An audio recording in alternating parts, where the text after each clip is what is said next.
حضور فرماتے ہیں کہ میں اس کی شفاعت کروں گا.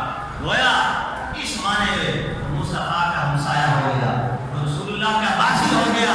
اور آپ کو پتہ ہے ہمسایوں کے جو حقوق نبی پاک علیہ السلام نے ادا کیے ہیں اور جو حقوق ہمسایوں کو مصطفیٰ نے ادا کیے ہیں وہ کائنات میں اور کسی نے بھی ایسے حقوق ادا کیے.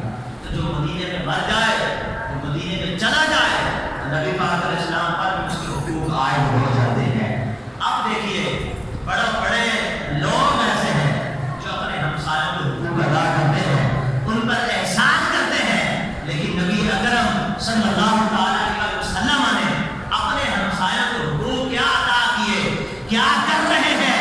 ارشاد فرما رہے ہیں کہ میں اپنے ہمسائے کے حقوق اس طرح ادا کروں گا کہ جو میرے مدینے کے اندر مر گیا میں مصطفیٰ اس کی شفاعت بھی کروں گا، اس کے ایمان کی گواہی بھی دوں گا اور رب کی بارگاہ میں اس کو بخشوا دوں گا. اور اس کا ماخذ جو ہے یہ جو ہمسایہ رسول ہم نے جو ذکر کیا یہ کہاں سے نکلا؟ حدیث پاک کے اندر آتا ہے ولا یسقط احد لا والدہ وجودہ الا كنت له شفیعا وشہیدا. نبی پاک علیہ السلام نے ارشاد فرمایا جو بھی مدینہ شریف میں ہو اور مدینہ شریف کی مشقت اور مصیبت پہ صبر کرے، بھوک اور پیاس پہ صبر کرے، فرمایا میں مصطفیٰ وعدہ کرتا ہوں کہ میں کل روز قیامت اس کی شفاعت کروں گا، میں اس کے ایمان کی گواہی دوں گا. ہم کیوں نہ کہیں کہ مدینہ اس لیے اتار جانو دل سے ہے پیارا کہ رہتے ہیں میرے آقا میرے دل بھر مدینے میں. جب تو عاشق کہتے چلے گئے کہ راتیں بھی مدینے کی، باتیں بھی مدینے کی، ارے جینے میں یہ جینا ہے، کیا بات ہے جینے کی. جنہوں نے مدینہ المنورہ دیکھا، جنہوں نے مدینے کی گلیوں میں سیر کی، جنہوں نے آقا علیہ السلام کو چلتے ہوئے دیکھا، ان کی قسمت پہ رشک کر دیجیے.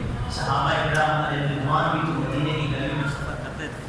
نبی پاک علیہ السلام جب ان کی آنکھوں سے گم ہو جاتے، نبی پاک علیہ السلام کہیں چلے جاتے تو صحابہ کہتے ہیں مدینے کی گلیوں میں مصطفیٰ کو تلاش کر لیتے، تلاش یوں کر لیتے کہ جہاں سے نبی پاک علیہ السلام کے جسم اطہر کی خوشبو آتی ہم وہیں جا کے مصطفیٰ کو پا لیا کرتے تھے. عرصہ ہوا طیبہ کی گلیوں سے وہ گزرے تھے، اس وقت بھی گلیوں میں خوشبو بہت پسند ہے. جنہوں نے نبی پاک علیہ السلام کے سینے کی خوشبو کو پایا حضور علیہ السلام کو یوں بھی تلاش کر لیا کرتے تھے. ایک اور حدیث پاک کے اندر آتا ہے نبی اکرم شفیع معظم صلی اللہ علیہ وسلم کے جو صحابی رسول ہیں،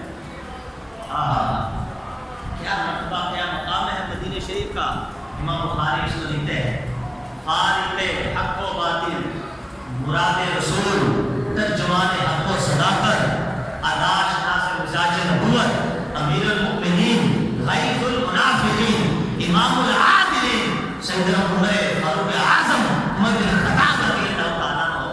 آپ دعا کیا کرتے رہتے تھے؟ ایک ہی دعا بہت زیادہ کرتے تھے، اللہم ارزقنی شہادۃ فی سبیلک. اے اللہ عمر کو موت دینا تو اپنی راہ میں شہادت کی موت دینا، اور موت فی بلد رسولک، اور اگر تو مجھے موت دے گا تو میں یہ دعا کرتا ہوں اپنے حبیب کے شہر میں مجھے موت دینا. کیا ہے مدینہ شریف کے اندر؟ عمر فاروق اعظم سے پوچھ لیجیے کیا ہے تو غور نہیں جانتا. حضور کے سچے عاشق رسول کو، امام العادلین کو عدل اگر کسی نے سیکھنا ہو عمر فاروق اعظم کی دہلیز کو جا کے چوم لے، اللہ اس کو عادل بنا دے گا. عدل کا پیمانہ کہاں سے ملتا ہے؟ نبی پاک علیہ السلام کے تربیت یافتہ صحابی رسول حضرت عمر فاروق اعظم رضی اللہ عنہ کی بارگاہ سے عدل ملتا ہے. اور سب جانتے ہیں نماز فجر کے وقت مصلی رسول پہ عین نماز کے دوران آپ کے قاتلانہ حملہ ہوا اور آپ شہید ہوئے. جو دعا کی بارگاہ میں اللہ نے اس کو بھی قبول فرمایا، شہادت کا مرتبہ بھی عطا فرمایا اور دائمی رفاقت محبوب کے مرتبہ میں نصیب فرمائی. کیا بات ہے سرکار اعلیٰ حضرت کی. تو دہلی کا تاجدار بھی پکار اٹھا کہ محبوب رب عرش ہے. اس سب سے اوپر میں پہلو میں جلوہ گاہ حقیق کو اتری ہے. ایک طرف ابو بکر صدیق کا مزار اور ایک طرف حضرت فاروق اعظم کا مزار. محبوب رب عرش ہے. رب عرش کی قسم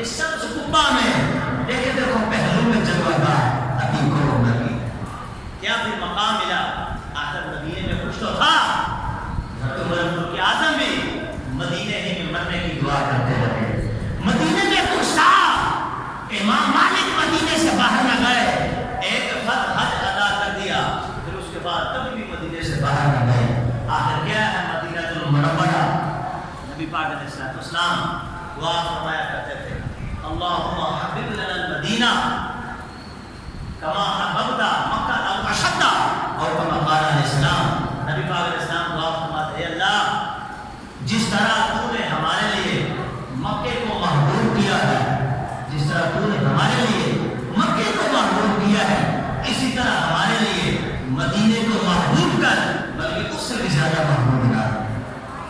اتنی محبت کی حضور جان عالم صلی اللہ علیہ وسلم کو مدینے سے، روایتوں میں آتا ہے نبی پاک علیہ السلام جب مدینے سے کہیں باہر ہوتے اور پھر جب اپنی سواری انمر پر بیٹھ کر مبارک سواری پر بیٹھ کر سواری کو شرف قبولیت عطا فرماتے ہوئے جب مدینے میں آتے اور مدینے کی در و دیوار نظر آتی تو اللہ کی بارگاہ میں دعا کرتے اور اپنی سواری کو تیز دوڑاتے تاکہ جلد سے جلد مدینے میں پہنچ جائے۔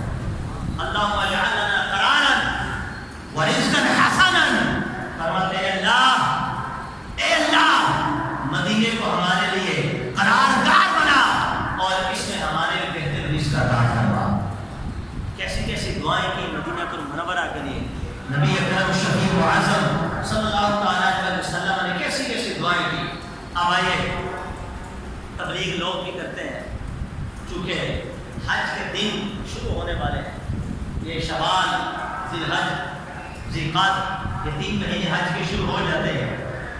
حجاج کرام کی تربیت کی جاتی ہے، ان کو مسائل سکھائے جاتے ہیں اور مسائل سکھاتے سکھاتے معاذ اللہ سینے کے اندر جو حفظ رسول بھرا ہوتا ہے پھر وہ زبان سے باہر نکلتا ہے اور تبلیغ یوں دی جاتی ہے کہ دیکھو مکے میں نماز پڑھو گے 1 لاکھ نماز کا ثواب، مدینے میں نماز پڑھو گے 50,000 ثواب۔ پتہ چلا مکے کو فضیلت زیادہ ہے، مکے میں ہی رہنا، مدینے میں جانا۔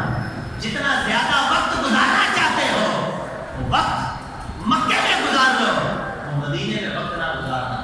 تو معاذ اللہ یہ تبلیغ دی جاتی ہے کہ اگر سیر و سیاحت کا ارادہ ہو، سفر و تفریح کرنی ہو تو پھر مدینے جانا ہو تو حضور کی مسجد نبی شریف کا ارادہ کرنا، قبر رسول کے ارادے سے کبھی نہ جانا۔ مجھے بتائیے نبی پاک علیہ السلام کا کلمہ پڑھنے والے، اپنے آپ کو حضور کا امتی کہلانے والے، مجھے بتائیے یہ کتنے ایماندار ہیں، کتنے اسلام کے ٹھیکیدار ہیں۔ تبلیغیں شب و روز کی جاتی ہیں، ادھر جا ادھر جا، حج کے ارادے کیے جاتے ہیں اور جو لوگ حج کے ارادے سے جاتے ہیں انہیں مسائل شریعت بھی سکھایا جاتا ہے۔ لیکن یہ کیسی تعلیم ہے، یہ کیسا امتی ہے جو نبی پاک علیہ السلام کے پاس جانے سے حضور کی امتی کو روکتا ہے۔ حالانکہ حضور علیہ السلام نے کیا ارشاد فرمایا کہ نبی پاک علیہ السلام کے روزے کو مصطفیٰ کریم علیہ السلام کی قبر کو دیکھنے سے کیا ہوتا ہے؟ فرمایا من زار قبری وجبت لہ شفاعتی، کہیے سبحان اللہ۔